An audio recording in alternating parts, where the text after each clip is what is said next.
शास्त्रज्ञं शास्त्रगम्यं च धर्मगम्यं च धार्मिकं निस्संगं सकलाधारं भक्तं स्वात्मरतं तथा वाग्मिनौ शान्तमूर्तिं च भक्तदुःखप्रणाशनं योगिनं माधवानन्दं सोऽहं रूपं नमाम्यहम्।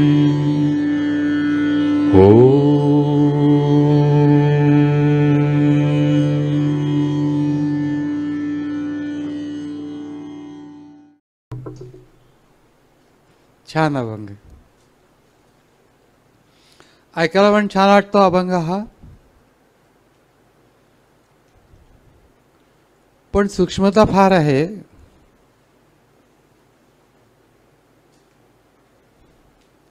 एकदम झटकन कळण्यासारखं नाही. सगुणाची सेज काय आहे आणि निर्गुणाची बाज काय आहे हे काही समजण्यासारखं नाही. एकदम थोडंसं चिंतन लागेल त्याला, किंवा कुणीतरी सांगायला लागेल. ज्ञानेश्वर महाराजांचं मग एक खोल असलंच पाहिजे, त्यात काही असं वरवर काही नसतं महाराजांचं. सेज जी असते ती वरती घातलेली गादी वगैरे असते, पांघरुण वगैरे असतं, त्याच्यावरती अंथरूण, थोडक्यात म्हणजे अंथरूण सेज. ती सगुणाची आहे. आणि त्याच्या खाली एक बाज असते. आता बाज हे अलीकडच्या काळामध्ये फारसं माहिती नाही, परंतु तरी साधारण माहिती आहे की ते काथ्याने विणलेलं हे असायचं आणि का त्याच्यावरती चौकोनी असं लाकडी बाज असायचे पूर्वी. पलंग म्हणा तुम्ही काय पण म्हणा.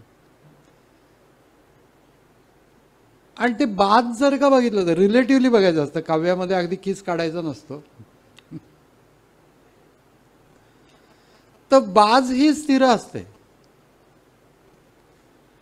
आणि सेज म्हणजे वरचा जो भाग असतो तो बदलता असतो, सहज बदलता येतो असा असतो. त्याच्यावरती गादी असते, त्याच्यावरती एक बेडशीट असतं. साधारण महिन्यातून जरी एकदा बदलावं असं अपेक्षित असतं.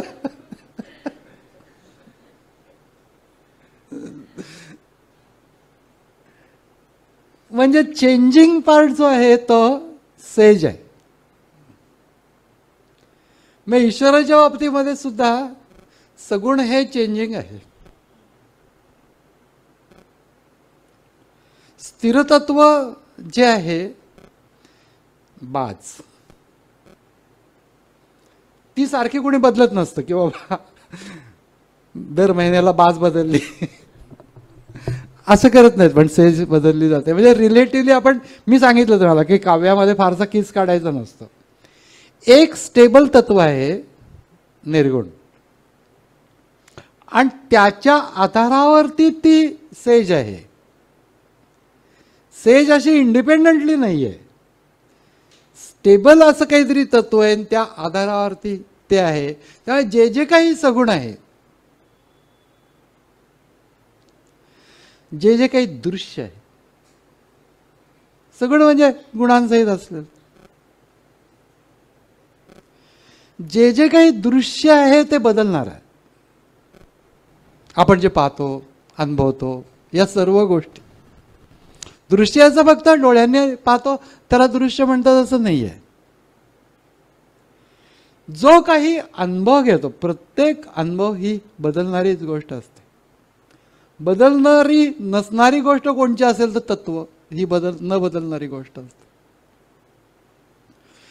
म्हणून त्याला बाजेचे उपमा दिलेली आहे महाराजांनी दृष्टांतामध्ये, की निर्गुणाची बाज आहे, त्याच्या आधारावरती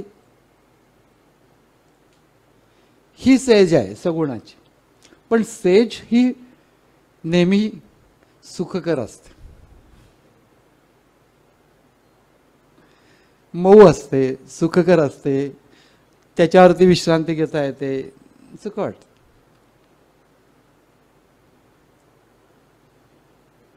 म्हणून नेहमी तत्वाचा अनुभव जो असतो तो नेहमी सगुण आणि निर्गुण या दोन्ही भूमिकेमधनं घ्यायचा असतो. पण सुरुवात करताना आपण एकदम बाजेपर्यंत पोचत नाही, सेजेवरतीच जातो.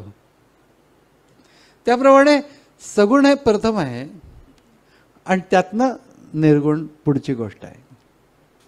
पण निर्गुण ही स्थिर गोष्ट आहे आणि सगुण ही चेंजिंग गोष्ट आहे.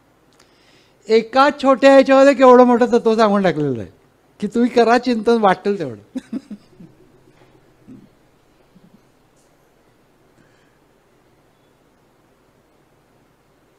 कितीतरी गोष्टी सांगितल्या त्याच्यामध्ये, एकच गोष्ट सांगितली अशातला भाग नाही.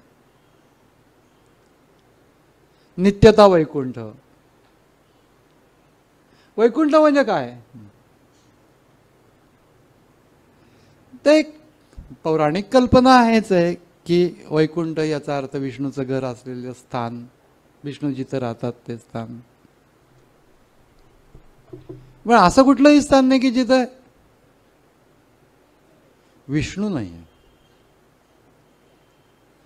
सर्व जग निर्माण करून त्याच्यामध्ये विषते म्हणजे शिरून राहिलेला आहे जो त्याला विष्णू असं म्हणतात. ते विश्व व्यापून असलेलं जे तत्व आहे ते विष्णू.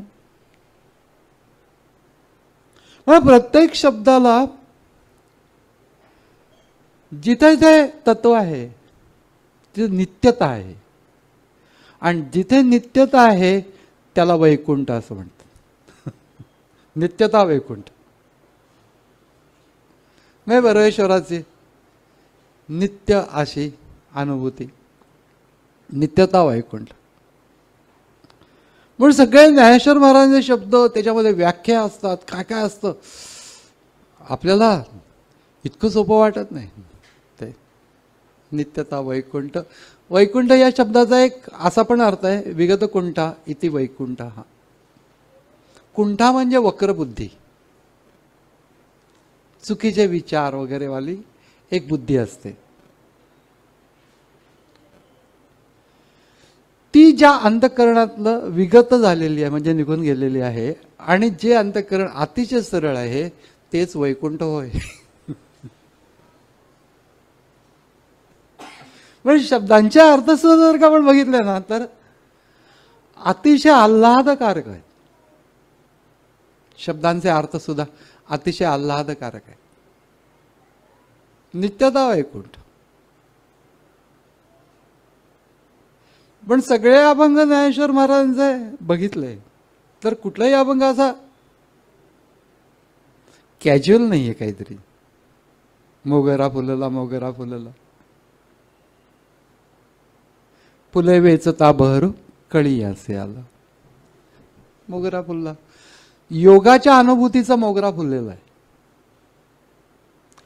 आणि इतक्या अनुभूती इतक्या वेगाने येत आहेत की एका अनुभूतींच्या फुलांचं आम्ही दर्शन घेतोय आणि ती फुलं खुडतो आहोत तोपर्यंत पुढच्या अनुभूती येत आहेत, त्या झाडावरती तयार आहेत कळ्यांच्या रूपामध्ये. इतक्या वेगाने योगाच्या अनुभूती येत आहेत. असं मोगरा फुलला, मोगरा फुलला, फुले वेचिता बहरू कळी यांसी आला. मग एकावगत एक अनुभूती.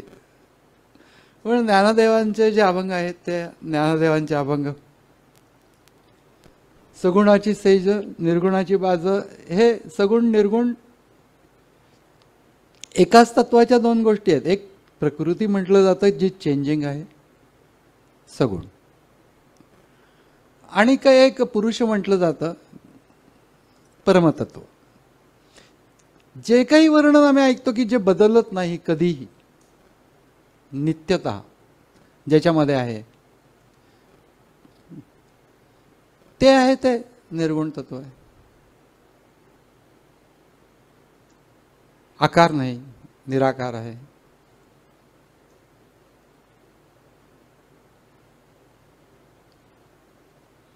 सीमित नाही कुठल्याही प्रकाराने, देश काल परिस्थिती यांनी, अशा प्रकारचं ते नित्य तत्व आहे. आणि सगुण निर्गुण गुणांच्या सहित असलेलं म्हणजे सगुण.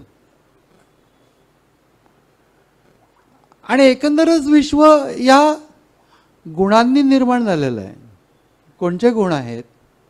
सत्वरज तम. आपण आत्ताच बघितलं, याच्यामध्ये जे वाचलं ते सत्वरज तम.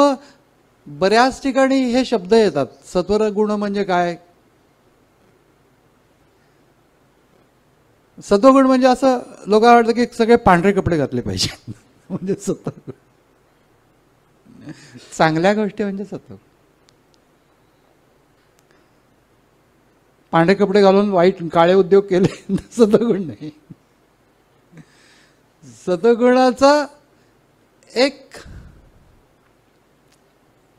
इंडिकेटिव्ह कलर व्हाईट आहे, म्हणजे प्रतिकात्मक पांढरा.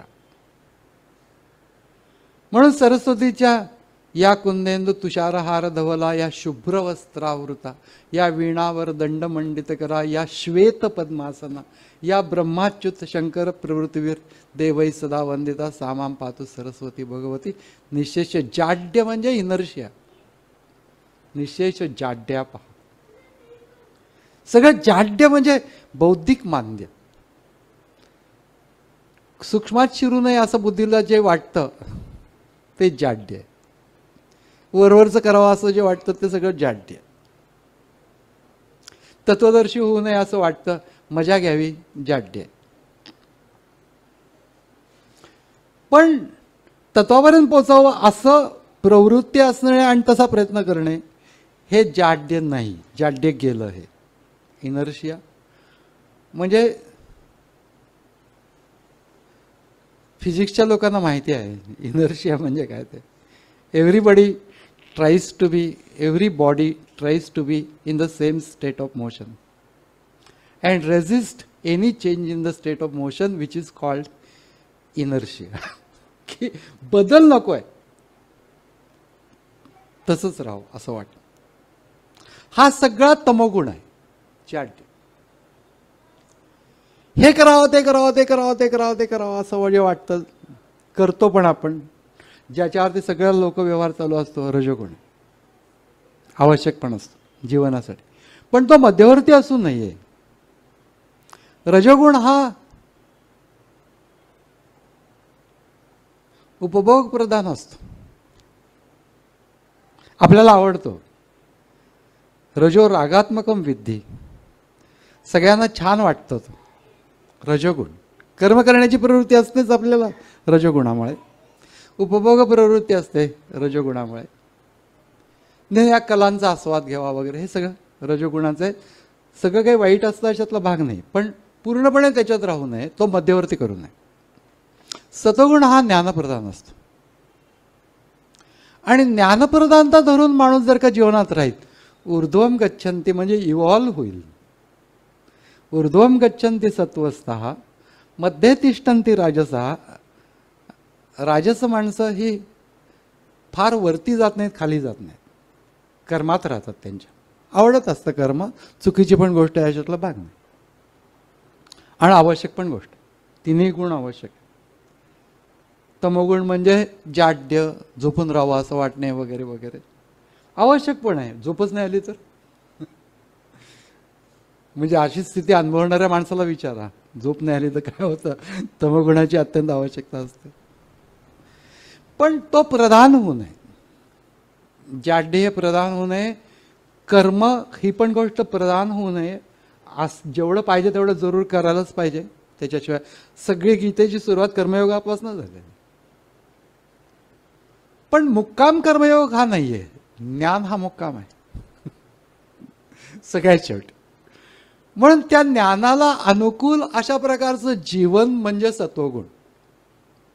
तसं वागावं असं वाटणं म्हणजे सत्वगुण. चांगल्या गोष्टीमध्ये आवड असणे सत्वगुण. लोक वाटतं की पांढरे कपडे, दूध प्यायचं, केळी, पेढे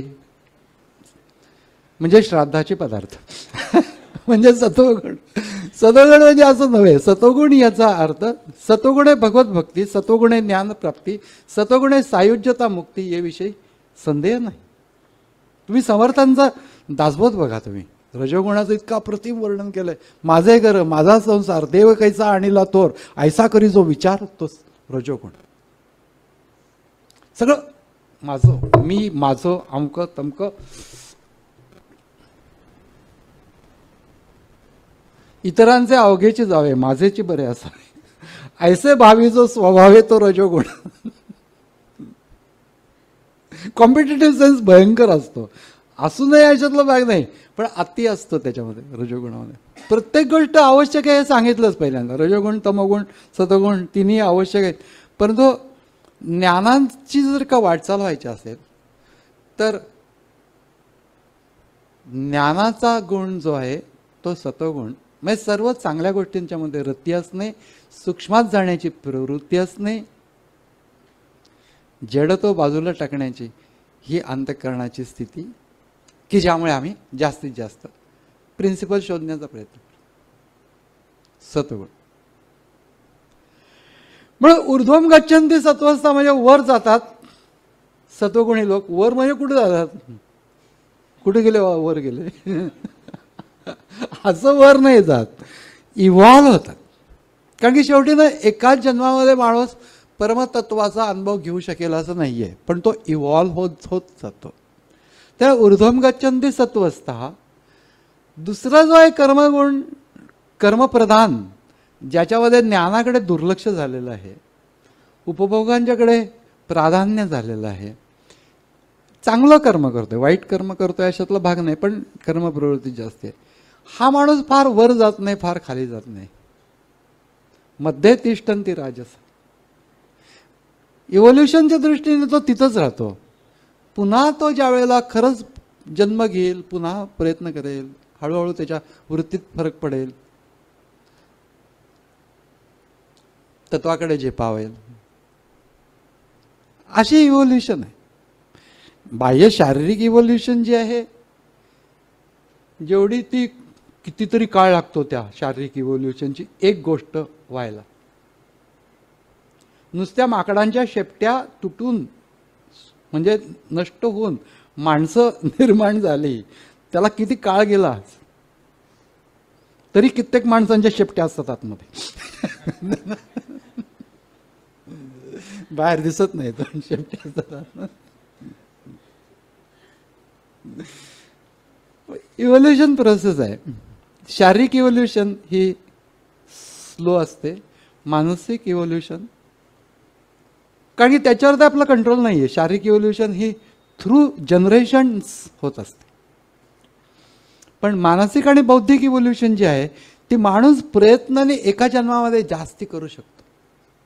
आता शारीरिक इव्होल्युशन मी काय करणार?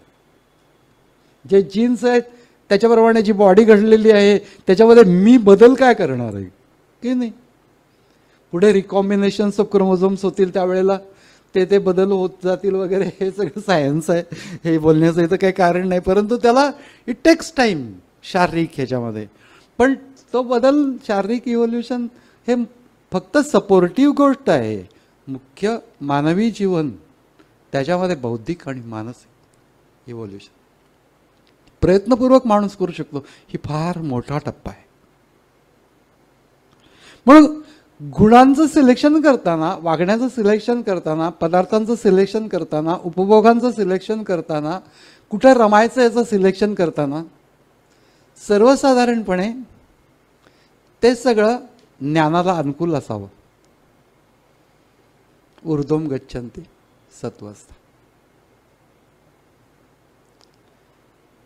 बसमधनं चाललेलं आहे किंवा कुठनं तरी चाललेलं आहे, गाडीतनं चाललेलं आहे, काही करायचं नाही आहे मला, मनात स्ववर्ती राहण्याची जर का क्षमता प्राप्त झालेली असेल तर उत्तमच आहे. नाही तर एखादं मंत्र स्मरण करावं. सत्वगुण. पाट्याच पात गेले सगळ्या. रजोगुण. झोपून गेले तमोगुण. तिथल्या तिथे एकाच गोष्टीचं प्रत्येक माणसामध्ये असतं सत्वगुण, रजोगुण, तमोगुण. मी एक छान उदाहरण सांगतो नेहमी या संबंधामध्ये. गाडी चालवत आहे एक जण, दुसरा जण भयंकर फास्ट त्याला ओव्हरटेक करून गेला.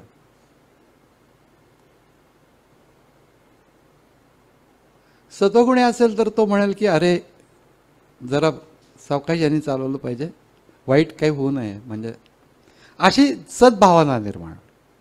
अंतःकरण सत्वगुणी असतं. रजोगुण असलं तर त्याच्या पुढे मी जाईल, रजोगुण. आणि तमोगुण असलं तर तो पुढे पण जाणार नाही, धडपडू देत असं मनातल्या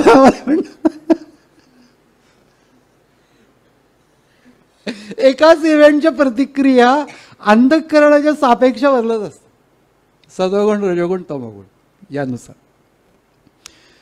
पण जितकं चांगलं करू आपण, याच्यामध्ये जे सिलेक्टेड श्लोक आहेत, कर्मणः सुकृतस्याहु सात्विकम निर्मलम फलम. चांगलं कर्म करावं, चांगल्या वातावरणात राहावं, आपण चांगल्या गोष्टीसाठी वागावं. सात्विकम निर्मलम फलम, अहंकार करू नये, सात्विक निर्मल असं सत्वगुणाचं फळ असतं. रजसस्तु फलम दुःखम,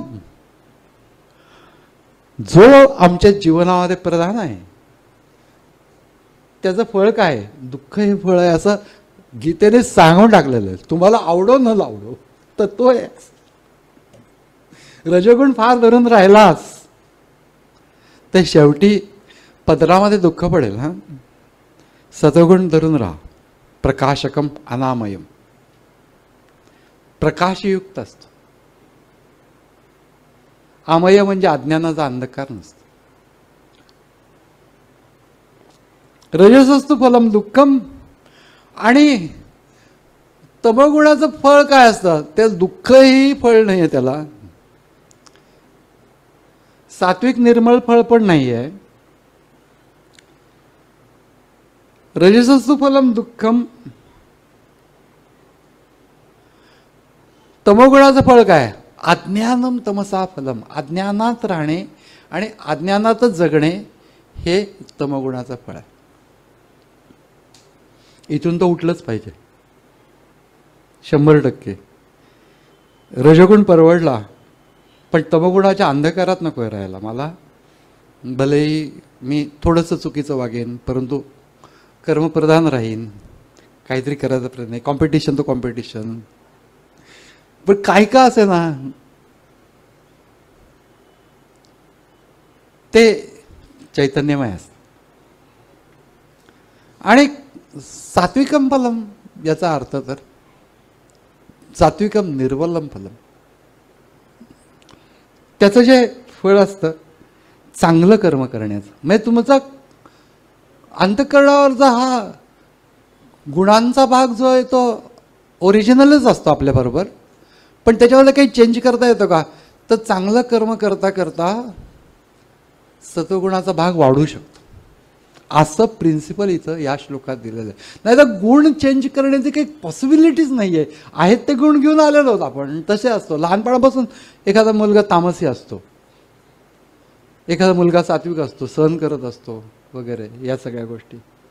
म्हणून ती गोष्ट अंतःकरण जे आहे ते आपण ओरिजिनलीच घेऊन आलेलो असतो. चेंज काय करता येतं? तर या गुणांच्यामध्ये थोडासा चेंज आमच्या कृतींनी करता येतो. आणि कर्मणा सुकृतम स्याहु, म्हणून इथे स्लिट आहे की कुठून आम्हाला प्रोग्रेस करता येईल. चांगलं कर्म करा, गीता असं सांगते. अहंकार रहित चांगलं कर्म करा, त्याच्यातून तुमच्यामधला सत्वगुण वाढेल. चांगलं कर्म शिकवायला नको, आपल्याला कळत असतं, आतून कळत असतं चांगलं कर्म, त्यातून तुमचा.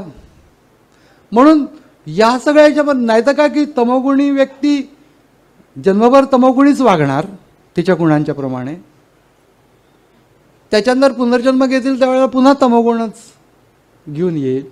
आणि मग या चक्रातून ती सुटेल कशी? सुटायचं असेल तर तमोगुण असेल तरी तमोगुण अंतःकरणात प्रधान, पण रोज काही चांगलं करण्याचा प्रयत्न करा. कर्मातनंच अंतःकरणामध्ये, चांगल्या कर्मातनं अंतःकरणामधला सत्वगुण वाढतो. एखादा छोटीशी गोष्ट ठरवून घ्यावी आपण की हे मी करेन. इतरांना मदत करण्याच्या संबंधामध्ये काहीतरी की ज्यामुळे सत्वगुण वाढेल.